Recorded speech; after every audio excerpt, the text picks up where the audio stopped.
You are now tuned in to Talks at Midnight, a podcast that dives into haunted histories and chilling murder mysteries. I'm your host, Janet Heredia, and thank you for joining me on today's episode.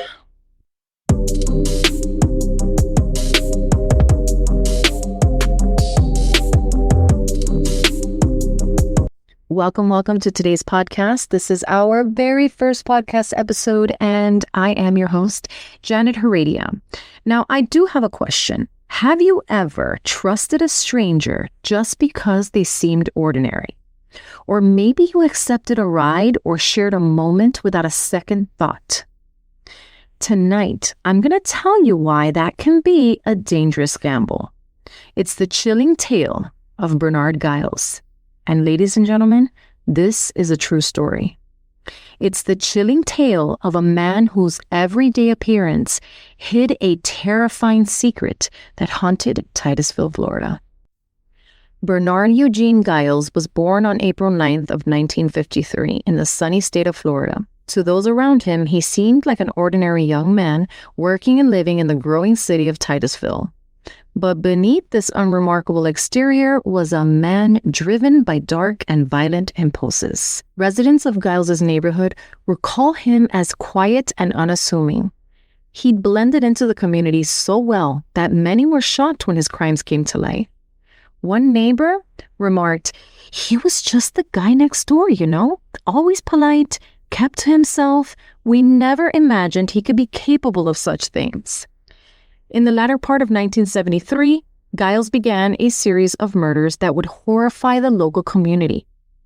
Over just a few short months, he claimed the lives of 5 young women. His methods were chillingly opportunistic. He preyed on hitchhikers, taking advantage of the era's cultural trust and the freedom associated with bumming a ride. In the 70s, hitchhiking was a common and often necessary practice. Many people relied on this kindness of strangers to get from one place to another. They never suspected the danger that would lurk in such a friendly gesture. Now, once inside his vehicle, Bernard's victims were trapped.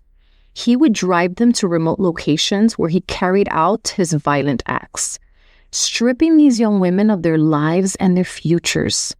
The brutality of his crimes left a community reeling, struggling to comprehend how such evil could exist in the midst. So who was Bernard Giles, really? How did he become capable of such unspeakable acts? His early life offers very few clues. Giles was not an obvious outsider or a recluse.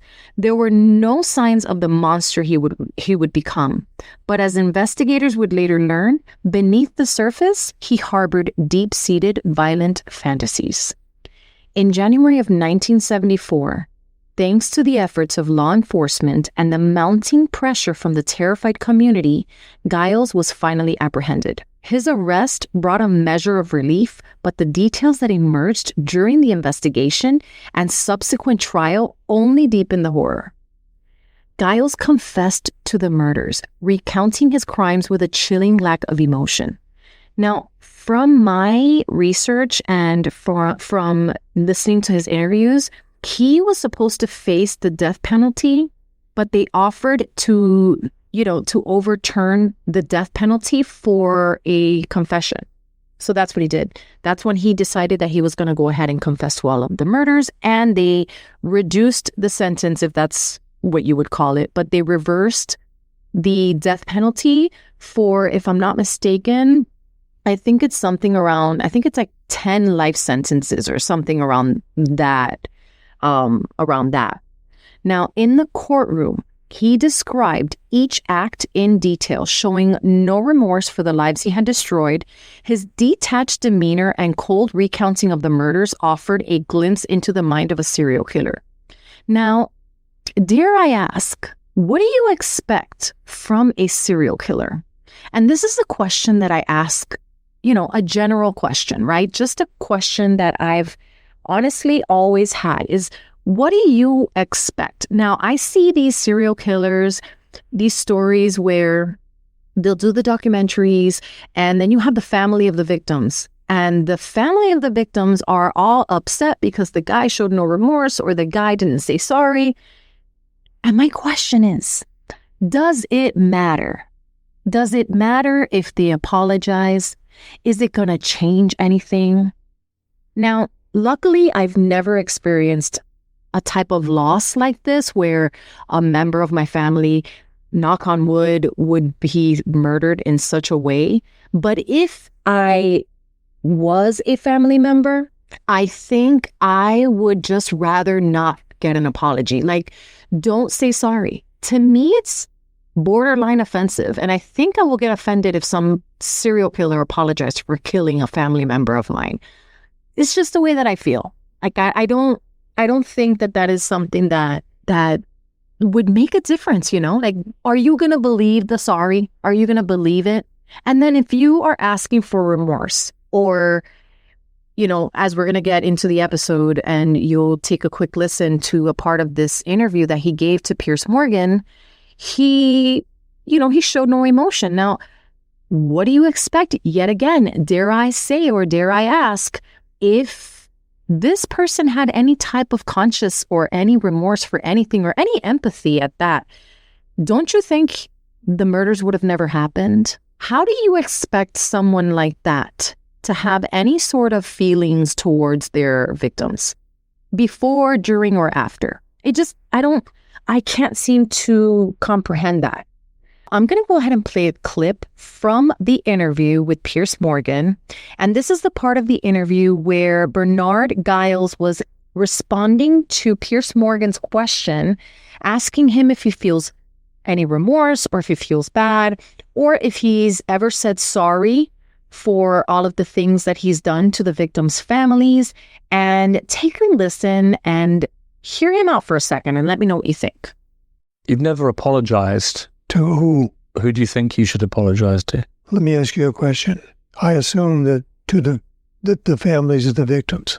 It should be incumbent on you as the perpetrator of the crime to work out who you think you maybe should apologize to. I mean, you killed, by your own admission, these 5 young women. Who do you think you owe an apology to? If I were going to apologize to anybody, it would be the families. Have you ever done that? I don't feel I have the right. How do you get a letter in the mail from the person who killed your daughter, right? Hey, I'm sorry. They may well be watching this, those families. I mean, if you look at that camera, if they are watching, what would you say to them? I really don't know what to say, truthfully. I mean, don't say to me, say it to them. What do you say to somebody that you murdered a member of their family? Right. I don't know. Isn't the very least you could say is I'm sorry? Isn't that the very least you could do? Is just to actually... Of course I'm sorry. The fact that we're having this conversation in this way, yes, I'm sorry.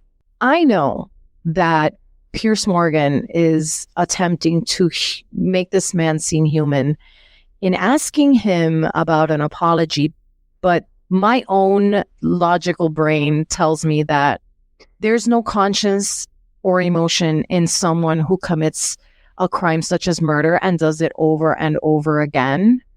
There's just no remorse there. And in order for someone to be genuinely sorry about something, there has to be regret, there has to be a conscience, and there has to be emotion. When you lack all three, the word I'm sorry is just a word. So at this point, if I were to be a victim's family member, I don't think I'd accept an apology. I'm going to let you listen to this next clip where Bernard Giles describes the sensation that he felt during the murders and how he recounts the victim's last moments were. And what were you feeling as you did that? Very stimulated, very provoked, the thing is, what is your passion in your life? What is the thing that you like to do more than anything else? And you're doing it. You are so there that it's like you can see the atoms vibrating. It's difficult to describe. After listening to this, what are your thoughts? How do you feel? He is describing the feeling he got when he was committing these crimes and physically seeing the fear energy coming off of these individuals, these victims, and how it stimulated him and it provoked him and it made him feel good. And it's scary to know that there is people out there, or there are people out there that have these fetishes. This is why it's important for us to see these things and learn from them, listen to them, and that way we can understand these criminal minds, if you will. It wasn't always successful when it comes to Bernard, because in the interview, he mentioned that there was a woman who potentially saved her own life by simply engaging him in conversation, which then followed by smoking a few marijuana joints, to which Bernard then drove around with her for a while and then dropped her off at home safely. As he stated, if he knew them, he would not murder them. According to Bernard, there were at least 2 other women who saved themselves by simply engaging with him. In November, Bernard Giles then went on to kidnap 2 other girls and again took them to a remote location and tried to shoot them, but this time his gun jammed and the girls got away. What he didn't know was that in the vehicle that he used to kidnap his victims, there was a book with his full name on it, to which one of the girls remembered and later brought up to the police, who then located Bernard's home. And Bernard recounts arriving home that night to find the police waiting for him. And this is when he was ultimately arrested and sent to court, where he admitted to all 5 murders. But by admitting to the murders, Bernard escaped the death penalty, but was sentenced to about 10 life sentences in prison in 1977. So although he was not given the death penalty, he will eventually die in prison. In telling this story, I do just want to put out a quick disclaimer, because I don't want people to think that we are telling these stories to sensationalize or celebritize these criminals in any way, but more so to provide some more insight and learn about the train of thoughts and patterns that go into these crimes and the planning of these crimes, so that as women, we can better learn to assert ourselves and be aware of our surroundings. If we recall some time back, this Leslie Van Houten, which was one of the Manson family members, she got out of prison about 2 years ago, if I'm not mistaken. Don't quote me on that. But I believe she got out of prison in 2022. And the woman is a millionaire just off of telling the story, doing interviews, movies that have come out. She is a millionaire, and this woman killed people. So it is important for victims and their families to take these individuals to court, own the rights to their names, so that the story is told and the benefits are then awarded to the victims' families and the people who actually deserve it. Well, folks, this concludes tonight's episode of Talks at Midnight. The chilling story of Bernard Giles has taken us deep into the dark recesses of human nature, revealing the horrifying story behind a seemingly ordinary man. The tragic lives of Nancy Gary, Paula Darlene Hamrick, Carolyn Jan Bennett, and Sharon Mary Weimer remind us of the darkness that can exist beneath the surface and the importance of vigilance in our world. That is all for tonight. Thank you for joining me on this very first episode into true crime and haunted history. If you found this episode compelling, please consider subscribing, and if you can, leave a review. Your support helps us more than you know, and it helps us to continue to uncover and share these significant stories and reach larger audiences. Until next time, stay safe and remember, the past is never truly behind us. It echoes in the stories that we tell and the lessons that we learn. Until next time.